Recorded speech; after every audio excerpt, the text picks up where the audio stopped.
Grabe. Init.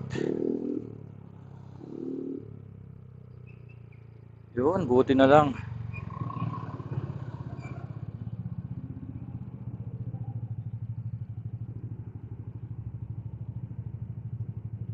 Pag kung sabihin iihi ka dyan,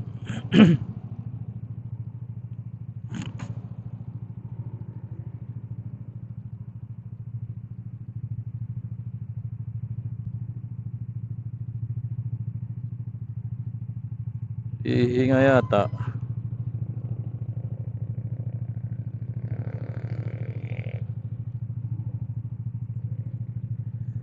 Ayan, may nakabantay na doon sa may puno. Nakasipat. So pag meron ditong naglakas loob na kumanan, yari ka. Ayan na, may nabusina na. Sige. Sige. Subukan mo. Patay ka. Huli ka ngayon, boy. Huli ka. Sabi ko sa'yo eh. May nakalagay na dyan eh. No right turn on red signal. Dalawa pa yan. Nandito yung isa sa unahan. Okay, subukan. Huli siya eh.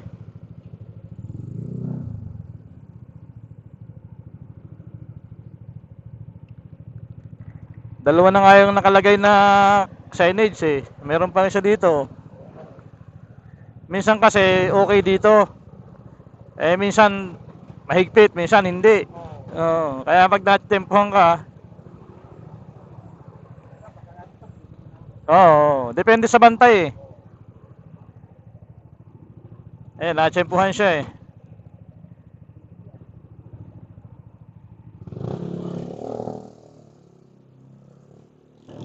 Huli ka, Balbon.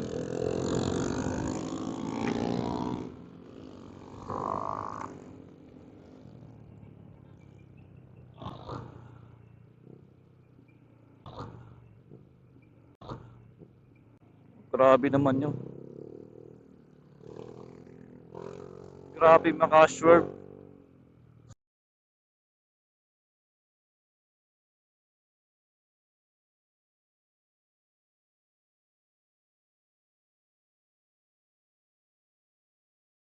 Serving.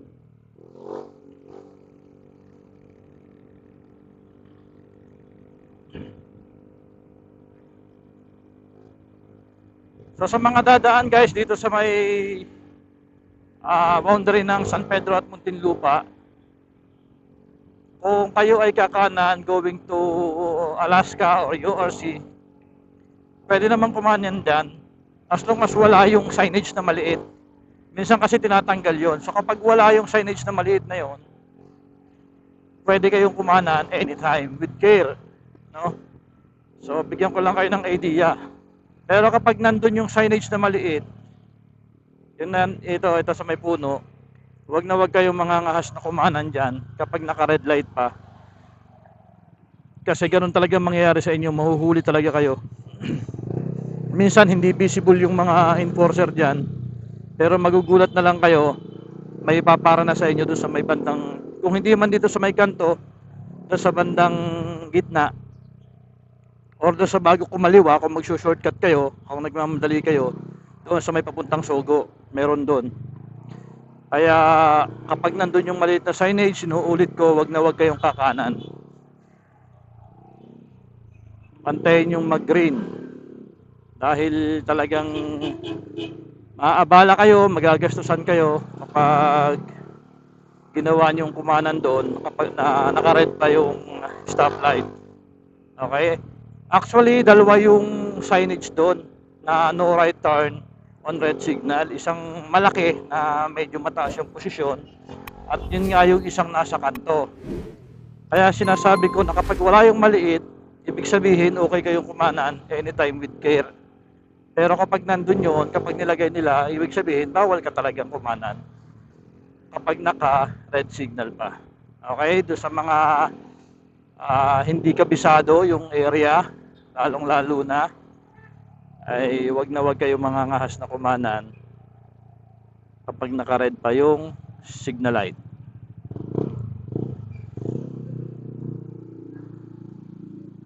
Ang magiging violation ninyo ay disregarding traffic sign.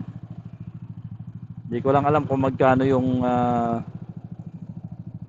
fine kapag ganun yung violation.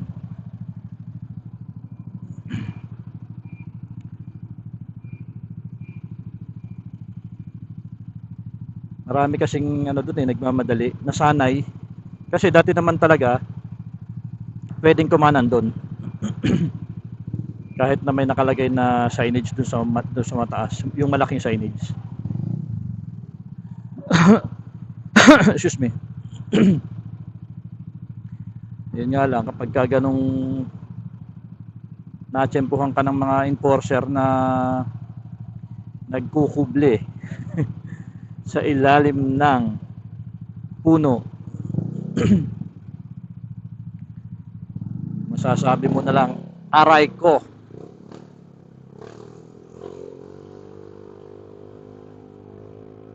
So, good morning, good morning, good morning. 9:21 ang oras natin at nandito ako sa San Pedro.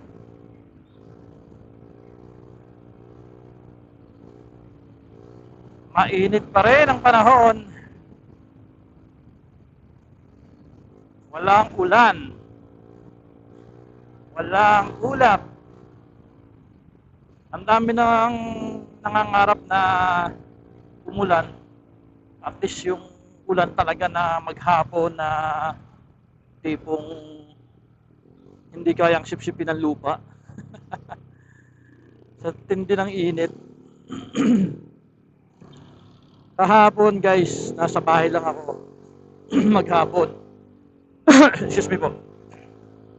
Sa sobrang init, kahit nasa loob ng bahay, nakaramdam ako ng hilo. Hindi ko alam kung hindi naman ako puyat. Para akong nalula. Hindi naman ako high blood. Pero nahilo ako kahapon sa sobrang init. And then, ang ginawa ko, naligo ako. Nagbabad ako sa shower. Ayan, medyo gumanda-ganda na yung pakiramdam ko.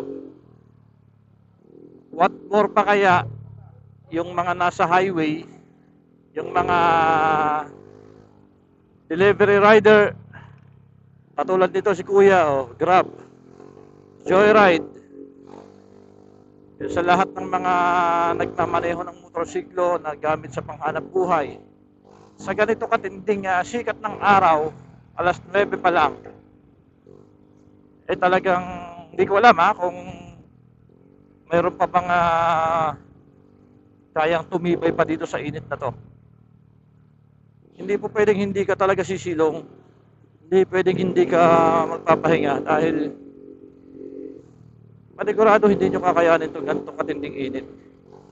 Kahit sabihin pa natin na nananakbo, tulad ngayon, nananakbo ko, pero yung init ramdam na ramdam ko talaga.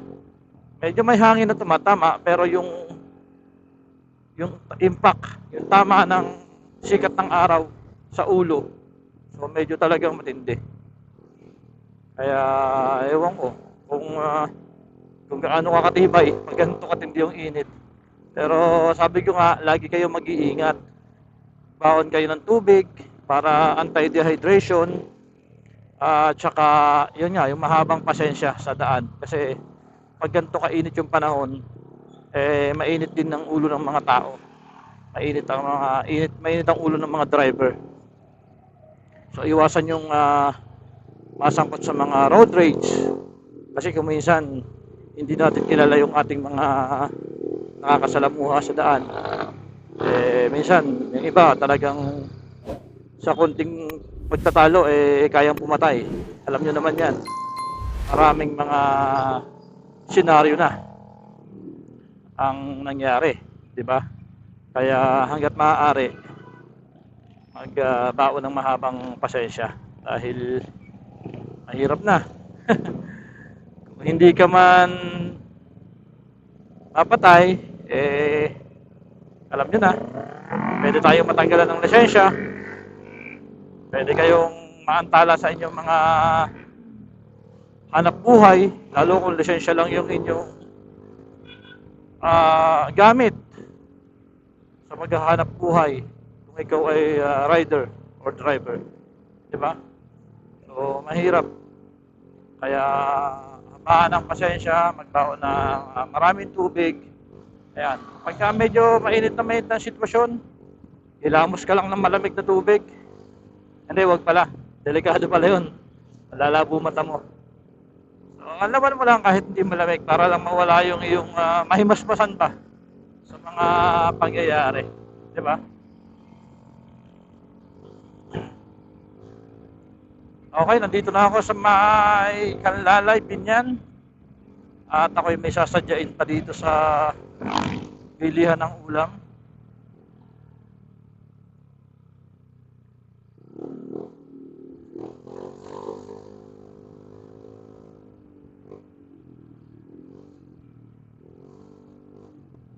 Bili ako ng kare-kare. Kare-kare nilat pa. Inabot pa ng red light.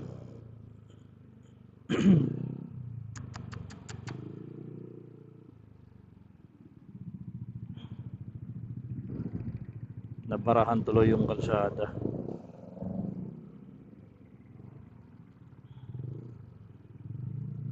Wala na, parado na.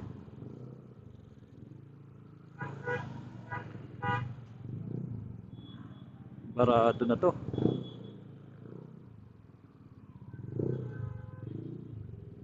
Barado na to, barado na.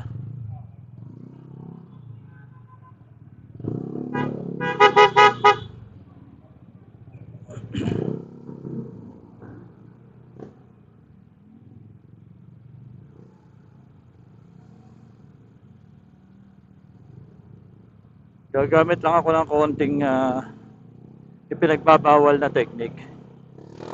Konti lang naman.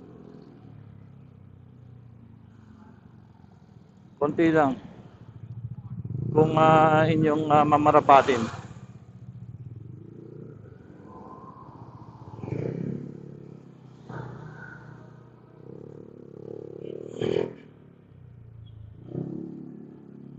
Tapos biglang nag-green pa, no?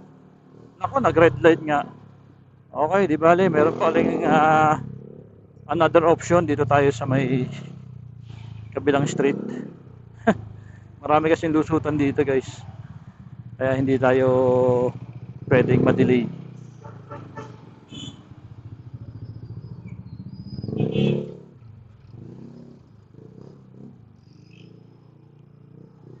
Ayan, oh. Ito yung sinasabi ko sa inyo. Another option. Ayan. Suma total, dito pa rin yung ating labas. Yan. Diba? Hindi tayo pwedeng matenga sa isang lugar kung marami tayong option.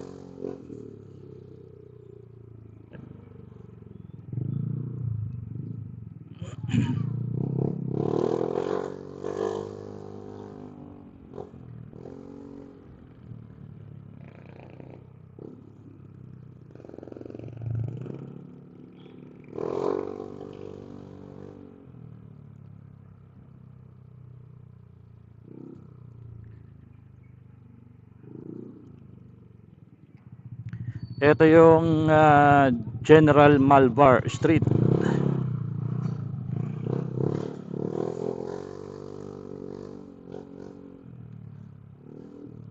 Lagpas ng tulay.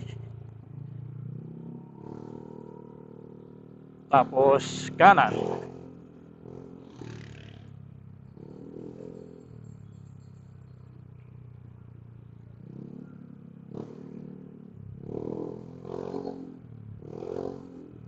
Ayan na. Ayan na ang kare-kare ni Balat. Doon tayo magpapark sa kaliba. Sa malilim. Ayan, dito ako nagpark kahapon. Ay, kahapon nung Saturday ba yun? Ayan, ito yung pinakamalilim at pinaka-safe. Wala pang pila. Okay, wala pang pila mga bossing.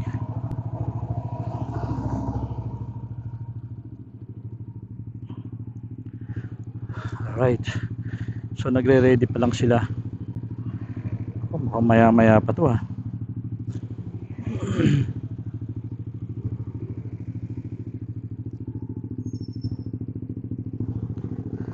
Kare-kare ni balat.